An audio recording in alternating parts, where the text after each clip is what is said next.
Okay, since I can't get my little computer to do this, I'll get my phone to do it. Isn't that amazing?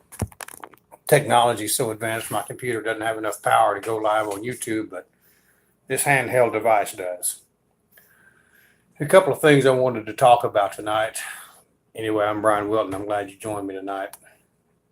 The other night, I touched on an idea of where are you? And talked about this road we all travel. Tonight's the elections. There's much ado about nothing. And there's a conversation I had with a man many years ago that I had. He discussed the idea that during the Vietnam War, which he did 2 tours, he said, most of the time the people really didn't care. The only thing they wanted to do was be left alone and farm their rice. And I see that happening today. And I guess it works because people continue to do it. With whatever institution there is that involves a lot of people, there's an inordinate amount of fear foisted upon the huddled masses, if you will, be they Republican or Democrat or Baptist or Catholic or Universalist or Folkish. There's a huge amount of fear foisted upon people. You got to believe this way, you got to believe that way. None of that really moves you forward to where you could farm your own rice. True, there's always the fear that they're going to tax us more, they're going to take more from us, or somebody else is going to get a leg up and I'm not, and I'm hardworking and I should keep my money. Yeah, you should. But you also need to figure out how to make it on the side. You also need to figure out how to get your money to work for you. And if you're convinced of using debt as a currency, instead of being able to generate income from the money you make, you're losing it every second of every day in interest charges. You might have a bunch of nice things, but it's going to be very difficult to get out from underneath that. Maybe you may not need to. May not ever need to get out from underneath it. You might live a comfortable life the rest of your life. May always have it figured out. You might always be able to make everything just exactly the way it needs to be. Credit score in the top 2% of the nation. Always have enough money to pay the bills. The credit cards are not a problem. That's not the reality for the majority of the people in this world. That's not the reality of what most people have to deal with. So, there's I like to look around at that kind of stuff. And when in 1987, I dropped out of high school spring break of my senior year, and I answered an ad in the paper and went to work for Stewart and James Investment Bankers.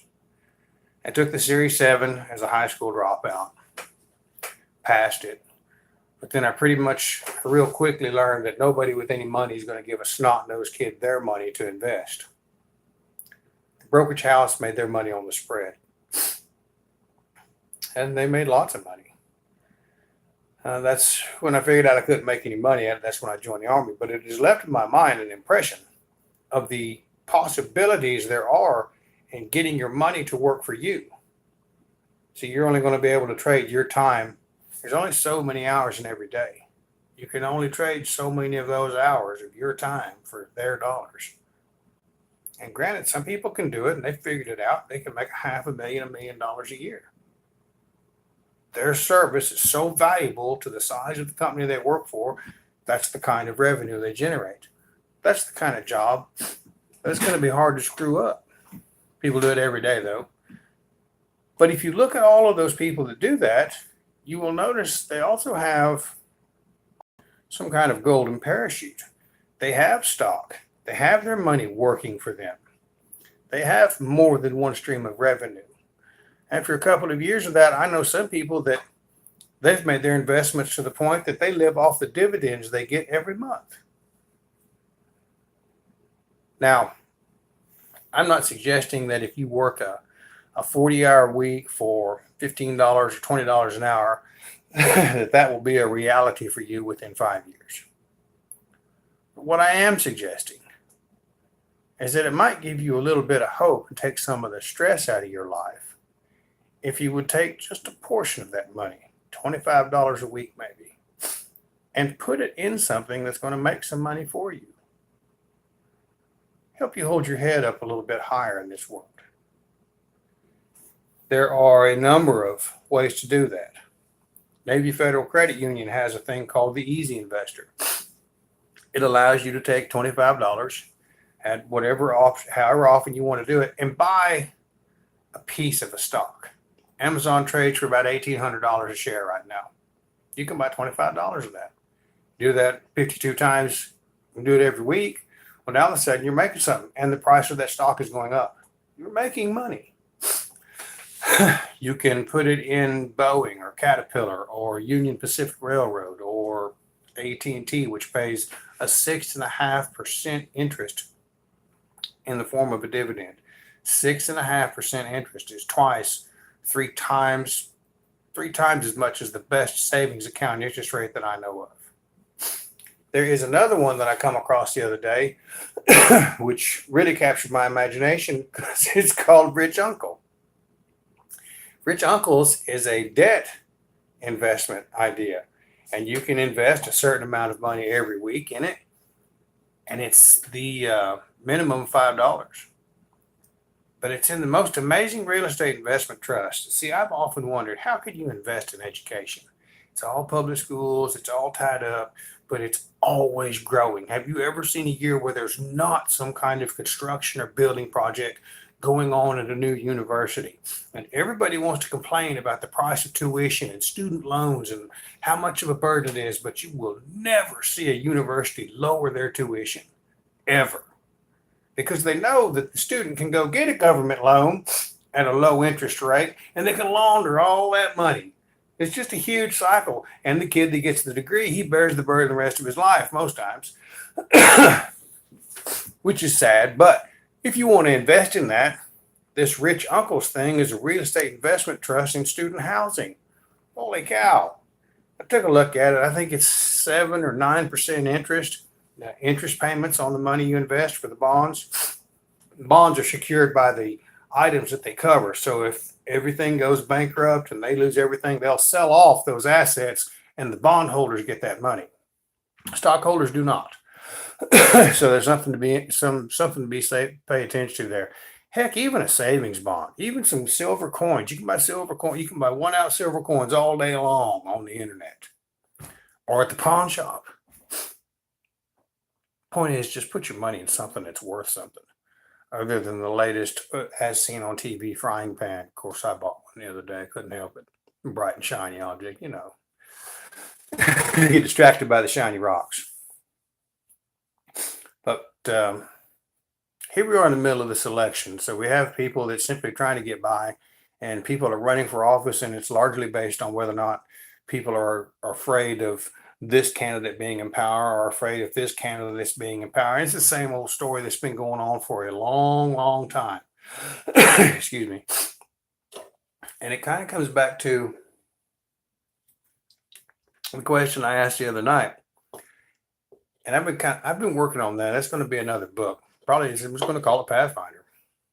And I'm going to try to read some of this to you so that it's not too entirely mundane. So I'm going to throw a big word in there that you got to look up. That'll keep you on your toes. I asked the question again, where are you? See, that's the kind of question which will give you insight into every person you meet. How they answer it determines more about them than you might even begin to imagine. When someone asks it of you, the answer you give is based upon the criteria you were taught is the right way to determine where you are. If your parents determined in life, at work, with family, according to your finances, your birthday, see, those are the things that the family always said was most important. Or how's the job going? Where are you? See, somebody asks you where you are, you're going to respond with some litany about how you're doing at work or how much money you're making or where you plan to go on vacation. These hallmarks, how they measure success in life, that will let people know where you are. Because those are the things that your family valued. As soon as you answer with that, I got some insight into you. You will reply with an answer you know that your mother or father, your spouse will or has deemed as acceptable. Whether or not it has a thing to do with where you really are in life is irrelevant. Chances are it doesn't even hint at what you truly are. And that's important. That's why I'll ask you again, where are you? Let me be more specific. Where are you in life that you decided to pick up this book and try to find some answers about where you are in life? What I'm getting at is that most people have something like a fuzzy image in their head about who and what they are, no idea about where they are, and only the vaguest of a suggestion about where they want to end up. The majority of the thoughts they possess about themselves are gleaned from some narrative they fit which best suits their ego. This book, what I'm writing, is an attempt to change that. And it starts with being present in this very moment.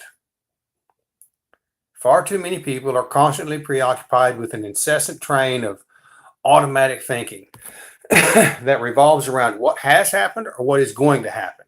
And I'm telling you right now, that thought process in every individual that I've worked with or counseled, and even myself I've had to deal with, that thought process is as automatic as breathing, as the beating of my heart, as the digestion of food, as the contraction of muscle fibers, as me talking.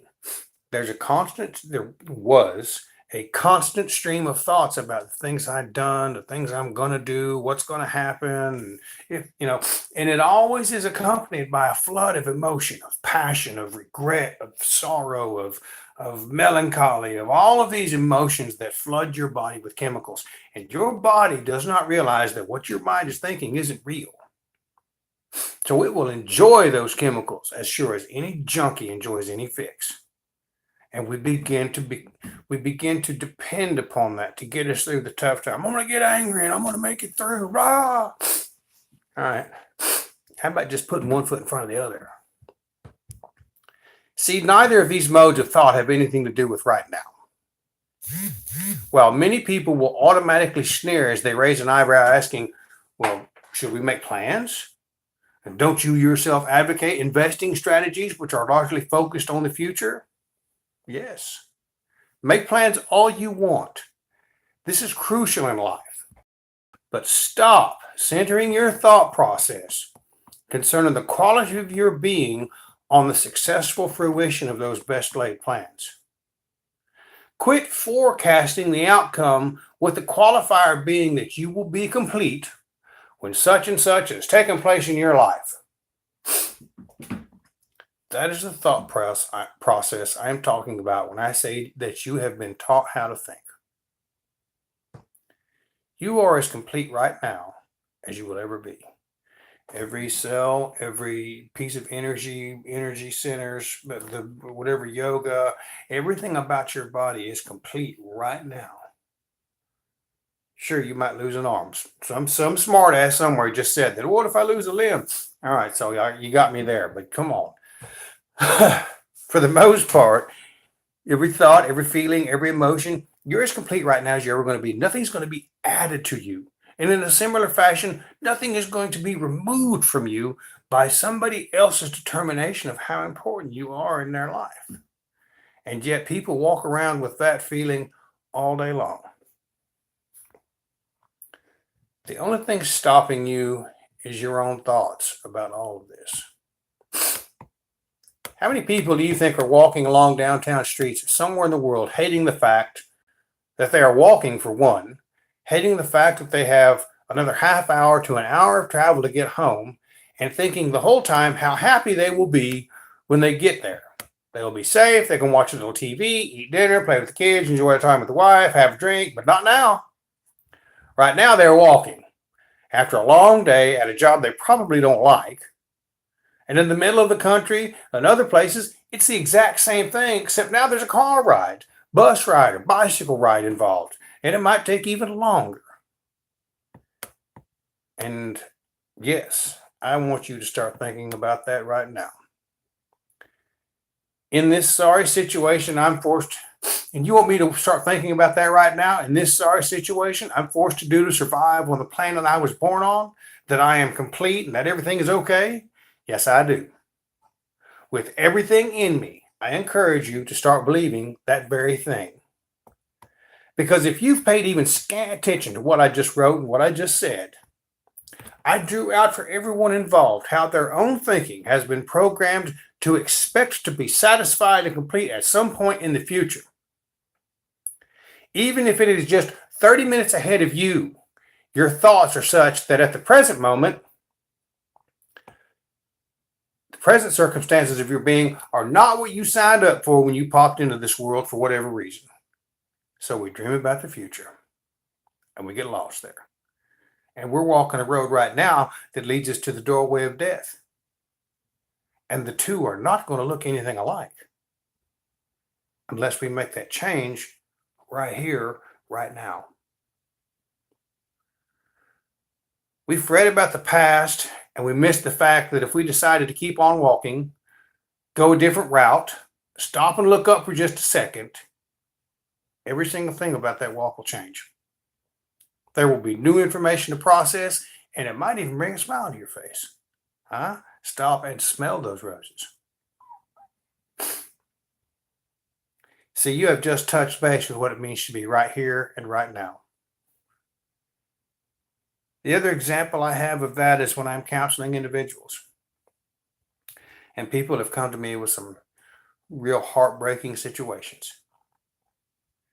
They're dealing with the very serious threat of loss, the very real pain of having lost.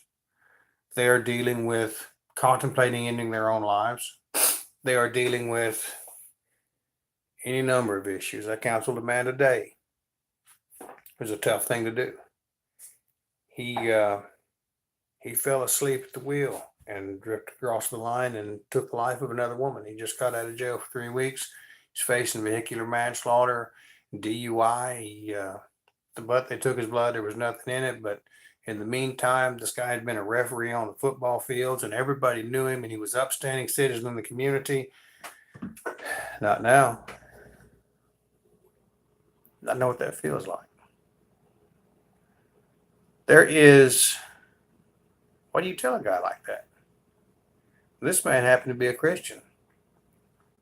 How can I frame my Lord? Do you think he's interested in hearing my arguments about how our culture's at threat, how Christianity ruined the tribes of Northern Europe? Guy couldn't care less. Guy could not care less. The man had hope that in that instant, right then and right there, right here and right now, that I might be able to say something to help him deal with right here and right now.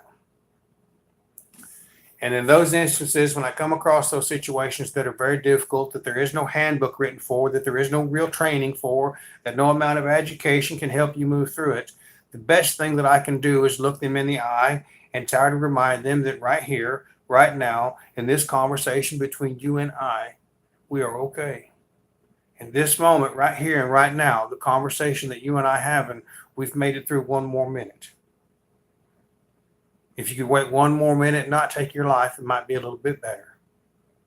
If you could wait one more minute and put another foot in front of the other. And sometimes, I assure you, people are in such deep pain. People are so engrossed in their own thoughts about what's happened in the past. People are so scared about what's going to happen in the future that they forget that right here in this moment between two people, two grown men, a man and a woman, two women, two sisters, a father and his child, or a grandparent and his grandchildren, or a mother and a father and a son and a daughter, when they're sitting there talking in that moment, right then and right there, if they can get out of their own heads and quit forecasting about what's going to happen or what might happen, and they can pay attention, fully pay attention to who's in front of them and talk to them and say, right here in this moment, I love you and it's okay. Do you know how that changes the world? Also True has that way to do that. And Also True has the foundation to remind us to be right here, to sacrifice our egos for just a moment, to pick up the songs of our ancestors, to grab a hold of the runes and literally engage the keys of the universe in this moment right here and right now, and become the rightful rulers of the worlds we would wish to live in. So think about that for just a second and have a good day.